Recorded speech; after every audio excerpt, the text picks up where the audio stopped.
Assalamualaikum guys, welcome back to my channel Physiology in 10 minutes video lecture. So guys, today we are talking about the acid base regulation. जो मेरे previous lectures हैं acid base regulation से related, उसमें आपको introduction, importance, acid base regulation की सब से आप aware हो चुके होंगे. So आज की video lecture में थोड़ा सा पिछले जो lecture है उसको revise करेंगे and then आगे के stuff, आगे के objectives को cover करेंगे. अच्छा सो गाइस, पिछले जो वीडियोस हैं उसके अंदर हम लोग ने पढ़ा था कि पीएच स्केल क्या होता है और क्यों ज़रूरी है कि हम एच पॉजिटिव कंसंट्रेशन को पीएच स्केल पे मेजरमेंट करें उसकी. वो इसलिए ज़रूरी है क्योंकि आप सबको पता है कि एच पॉजिटिव आयन की कंसंट्रेशन, एक नॉर्मल एच पॉजिटिव आयन की कंसंट्रेशन, नॉर्मल एच पॉजिटिव हमारे जो उसकी कंसंट्रेशन होती है ह्यूमन बॉडी में, वो हमारे पास जो होती है 40 नैनो एक्विलिब्रियम पर लीटर होती है. इसमें बहुत ही माइन्यूट अमाउंट में होती है, मीन्स कि वो जीरो की हम 0 पॉइंट एंड पॉइंट्स में उसकी वैल्यूज़ होती है. तो उसको हम लोग पीएच स्केल पे इजीली मेजरमेंट उसकी कर सकते हैं. तो इस वजह से हम लोग पीएच स्केल को यहाँ पे जो है कंसिडर करते हैं. इसलिए कहते हैं कि पीएच क्या है, H positive negative log of the H positive consideration को हम लोग पीएच कहते हैं. Then we talk about the venous blood pH. तो वीनस ब्लड पीएच की अगर हम लोगों ने बात की थी तो हम लोगों ने कहा था कि वीनस ब्लड जो पीएच होती है उसकी वो होती है 7.35. इट्स मीन को वो एसिडिक की फॉर्म है. वो हम 7.4 से नीचे जाने में से एसिड की फॉर्म में हम लोग कह सकते हैं कि यहाँ पे एच पॉजिटिव आयन की कंसंट्रेशन ज़्यादा होती है वीनस ब्लड में. उसका रीज़न ये होता है कि हमारी बॉडी में carbon dioxide and carbonic acid जो होता है वो रिलीज हो रहा होता है as compare to as a by product of metabolic activities of the tissues. और उन एक्टिविटीज़ की वजह से जो हमारे पास carbonic acids and H positive concentration जो होती है वो थोड़ी सी ज़्यादा हो जाती है. तो इसलिए यहाँ पे वीनस ब्लड में हमारे पास जो है वो 7.3 वैल्यू है, एक एसिडिक वैल्यू है. Then talk about the interstitial fluid. Interstitial fluid की भी आप कहेंगे 7.35 है. उसके भी रीज़न सेम है. हमारी बॉडी में कार्बोनिक एसिड रिलीज हो रहा होता है, कार्बन डाइऑक्साइड रिलीज हो रही होती है as the metabolic activities of the tissues. So guys, इस वजह से उसकी वैल्यू यहाँ पे जो है वो 7.35 आ रही होती है. Then we talk about alkalosis and acidosis. Alkalosis का मतलब होता है कि पीएच 7.5 से 7.4 से बढ़ जाती है, इंक्रीज हो जाती है, तो उसे हम लोग अल्कोलोसिस कहते हैं. And then we talk about acidosis. तो पीएच का बिलो होना 7.4 से उसे हम लोग एसिडोसिस कहेंगे. अच्छा, लोअर लिमिट. अच्छा, उसके बाद हम लोगों ने एक और मेन पॉइंट डिस्कस किया थे प्रीवियस लेक्चर में कि एक बॉडी, एक जो ह्यूमन बींग्स है वो डेथ की तरफ कब नहीं जाता, मीन्स के एक्सट्रीम्स वैल्यूज़ क्या होंगी. तो 6.8 से लेके 8.0 तक जो हमारे पास स्केल होता है पीएच का, वहाँ तक बॉडी जो एक नॉर्मल पर्सन जो अलाइव रह सकता है, मतलब डेथ कॉज नहीं हो सकती. लेकिन इसे रेगुलेट होना ज़रूरी है. इसी वजह से ऐसे बेसिस की रेगुलेशन हम लोग पढ़ रहे हैं. ये नहीं कि अगर 6.8 है या 8.0, ये एक्सट्रीम्स वैल्यूज़ हैं कि यहाँ तक बंदा जो है वो ज़िंदा रह सकता है कुछ घंटों के लिए.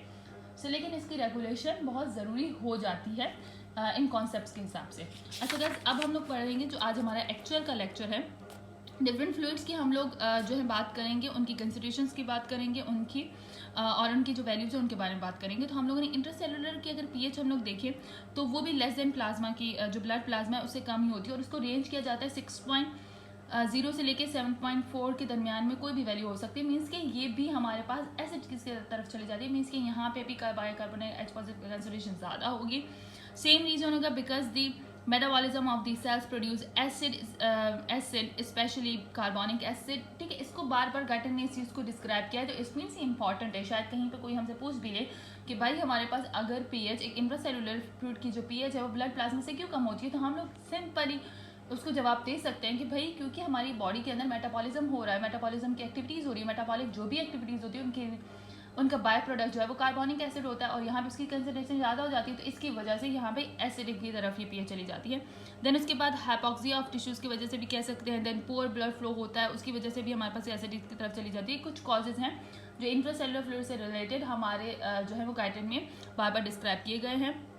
और इसमें क्या कहते हैं, can cause the acid accumulation and decrease intracellular period. और इसका मेन रीज़न ये है कि अगर हाइपोक्सिया ऑफ टिश्यू हो जाए, मतलब प्योर हमारे पास, और जो हमारे पास पुअर ब्लड फ्लो हो, poor blood circulation, hypoxia oxygen amount में हमें ना मिल रही हो, तो उस वक्त भी एक्यूमुलेशन हो जाती है एच पॉजिटिव आयन की, और वो जो है इंट्रासेलुलर पीएच को जो है वो डिक्रीज कर देता है. तो ये मेन रीज़न है जो आप लोगों को याद होने चाहिए. उसके बाद अगर मैं पीएच स्केल्स की बात करूँ तो आरडीएल ब्लड की हम लोगों ने पता करी कि वो 7.4 है, वीनस ब्लड 7.35 है, इंट्रासेलुलर फ्लूइड की हमारे पास 7.35 है.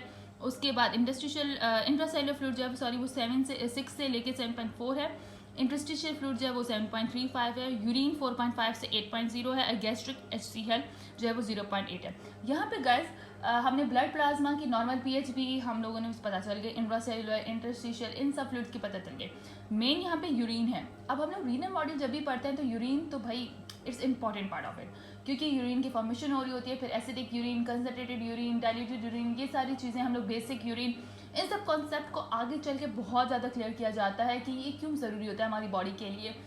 एसिड बेस रेगुलेशन में भी एसिडिक यूरिन, बेसिक यूरिन और इन सब यूरिन की बात की जाएगी ताकि बॉडी को एसिड बेस को रेगुलेट कर सके। अब यहाँ पे मेन पॉइंट ये आता है कि हमारी बॉडी को मतलब यूरिन है, यूरिन की कंसंट्रेशन उन्होंने रखी है 4.5 to 8.0, मतलब एसिडिक भी हो सकता है, बेसिक भी हो सकता है। इसका रीज़न क्या है? तो अगर कोई भी हमसे पूछे कि इसका रीज़न क्या है कि यूरिन की कंसंट्रेशन को यहाँ पे 4.5 एंड टू 8.0 तक जो है इन्होंने मार्क कर दिया, तो उसकी क्या है? तो ये एक किडनी के रेगुलेटरी फंक्शन होता है। किडनी का रेगुलेटरी फंक्शन होता है कि वो कंसंट्रेटेड यूरिन को जो है वो एक्सक्रीट करे या फिर वो डाइल्यूटेड यूरिन एक्सक्रीट आउट करे, वो एसिडिक यूरिन एक्सक्रीट आउट करे या बेसिक यूरिन एक्सक्रीट आउट करे। ये किडनी का रेगुलेटरी फंक्शन है, क्योंकि बॉडी में अगर हमारे पास बॉडी में H पॉजिटिव आयन की कंसंट्रेशन ज़्यादा हो जाएगी तो हमारे पास किडनी जो है एसिडिक यूरिन जो है वो हमारे पास एक्सक्रीट आउट करेगी। इस तरीके से अगर बेसिस ज़्यादा हो जाएंगी हमारी बॉडी में तो बेसिक यूरिन जो है वो किडनी रेगुलेट करेगी, तो हमारे पास ऑब्वियसली pH जो है वो 7.4 से इंक्रीज हो जाएगी, और एसिडिक यूरिन में pH जो है वो 7.4 से कम हो जाएगी। इसी तरीके से अगर हमारी बॉडी में मतलब पानी ज़्यादा हो जाए, ठीक है, सो वाटर ज़्यादा हो जाए, तो उसको रेगुलेट करने के लिए, वाटर को बैलेंस करने के लिए बॉडी जो हमारे पास किडनी है वो डाइल्यूटेड मतलब हमारे पास बॉडी है तो वो डाइल्यूटेड यूरिन को पास करेगी ताकि जो पानी है मतलब ज़्यादा अमाउंट में वाटर जो है हमारी बॉडी में एब्जॉर्ब ना हो, क्योंकि इस टाइप एक बॉडी अगर हाइड्रेटेड है तो उसे पानी की ज़रूरत ही नहीं है, तो वो एक्सीट आउट हो जाएगा। इसी तरीके से अगर हमारे आयंस की कंसंट्रेशन चेंज होती है और हमारे आयंस जो होते हैं या फिर अगर हमारे आयंस जो होते हैं वो कम हो जाते हैं, तब भी वो डाइल्यूटेड यूरिन नहीं करेगी, क्योंकि हमें अभी आयंस की ज़रूरत है। इसी तरीके से अगर हमारे बॉडी में जो है वो आयंस की कंसंट्रेशन जब ज़्यादा हो जाती है तो बॉडी जो है हमारे पास जो किडनी है रेगुलेटरी फंक्शन क्या करेगी, कंसंट्रेटेड जो यूरिन होगा उससे पास आउट करेगी, उसे एक्सक्रीट करेगी। तो इस वजह से यूरिन की कंसंट्रेशन 4.5 से लेके 8.0 तक उसकी pH दी गई है कि किडनी जो अपना रेगुलेटरी फंक्शन करके कोई भी यूरिन पास कर सकती है, चाहे वो कंसंट्रेटेड हो, एसिडिक हो, बेसिक हो, तो उसके लिहाज से उसकी pH वहाँ पे हम लोग डिस्क्राइब करेंगे। Then we talk about the HCl gastric acid को यहाँ पे क्यों डिस्क्राइब किया? तो गाइस गैस्ट्रिक एसिड अगर कोई भी हमसे सवाल करता है कि हमारी बॉडी में सबसे स्ट्रॉन्ग एसिड कौन सा है और कहाँ पे रिलीज होता है, कौन से सेल इसे रिलीज करते हैं, तो इट्स HCl गाइस, या इट्स HCl। तो आप इजीली किसी को भी जवाब दे सकते हो कि भाई हमारी बॉडी में भी स्ट्रॉन्ग एसिड है, ठीक है। वो अलग बात है कि हमारी बॉडी में बहुत सारे रेगुलेटरी फंक्शंस भी होते हैं जो इसे रेगुलेट करते हैं, इस वजह से हमारी बॉडी जो है वो उसके सेल डैमेज नहीं होते। वो एक अलग प्रोसेस है जो हम लोग डाइजेस्टिव सिस्टम में पढ़ते हैं कि ये म्यूकोसा लाइनिंग एंड एपिथेलियम्स वगैरह ये सारी, तो कुदरत ने बहुत अच्छे तरीके से इन तमाम चीज़ों को मेंटेन किया है, इन तमाम चीज़ों को बनाया है। सो वो एक अलग इंटरेस्टिंग क्वेश्चन है और उसका आंसर भी इंटरेस्टिंग है। लेकिन अभी हम लोग अगर बात करें कि HCl की कंसंट्रेशन 0.8 है, बहुत ही ज़्यादा एसिडिक है, मीन्स HCl तो वैसे भी बहुत ज़्यादा कंसंट्रेटेड होता है।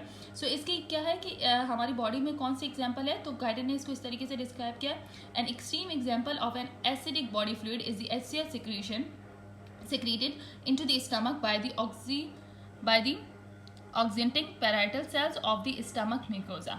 मीन्स के हमारी बॉडी में जो है वो जो स्टमक है उसके जो पैराइटल सेल्स होते हैं वो HCl जो है वो रिलीज़ करवाते हैं, HCl रिलीज़ करवाते हैं। तो हमारी स्टमक के अंदर जो है वो HCl रिलीज़ हो रहा होता है, उसकी कंसंट्रेशन कितनी होती है 0.8 जो है उसकी कंसंट्रेशन होती है। लेकिन हमारी वहाँ पे म्यूकोसा लाइनिंग वगैरह होती है जो हमारे जो स्टमक के सेल्स हैं उनको डिस्ट्रॉय करने से जो है वो बचाती है, तो वो एक अलग कॉन्सेप्ट है। लेकिन हमारे यहाँ पे इसी वजह से एसिडिक यहाँ पे हमारी बॉडी के अंदर ये बहुत ही ज़्यादा कंसनट्रेटेड होता है। अच्छा, इसके अलावा एक और बात है कि अच्छा इसके अलावा भी एक बात जो है वो गाइडर में डिस्क्राइब की गई है, उसको इस तरीके से किया है, the H concentration in the cell is about 4 million time greater than the hydrogen concentration in the blood with a pH of 0.8। Means H positive ion की कंसंट्रेशन यहाँ पे हमारे स्टमक में यहाँ पे बहुत ज़्यादा होती है, ठीक है। क्यों ज़्यादा होती है? क्योंकि ये पैराइटल सेल जो भी हमारे पास कंसंट्रेटेड HCl जो है उसे सिक्रीट कर रहे होते हैं, तो यहाँ पे अगर हम H पॉजिटिव की कंसंट्रेशन को देखें तो वो 4 million greater than the hydrogen concentration the blood से 4 मिलियन टाइम्स ग्रेटर होता है, तो इसी वजह से इसकी pH जो है वो 0.8 होती है। सो गाइज आई होप आज का लेक्चर आप लोगों को समझ आया होगा। आज के लेक्चर में हम लोगों ने सिंपल सी बात की है कि डिफरेंट फ्लूइड्स ली हैं बॉडी के, उनकी डिफरेंट कंपोजिशन ली, उनकी डिफरेंट कंसनट्रेशंस ली हैं कि किस तरीके से कौन सा फ्लूइड कितना कंसनट्रेटेड है, और उसके अलावा नॉर्मल हमारे पास प्लाज्मा की पीएच क्या है, इस तरीके से वीनस ब्लड की नॉर्मल पीएच क्या है, तो इन सबको हम लोगों ने डिस्क्राइब किया है। सो नेक्स्ट लेक्चर्स में हम लोग फर्दर एसिड बेस रेगुलेशन के जो भी ऑब्जेक्टिव्स हैं उन्हें क्लियर करेंगे। आई होप आज का लेक्चर आप लोगों को समझ आया होगा। सो टिल देन अल्लाह हाफिज़ गाइस।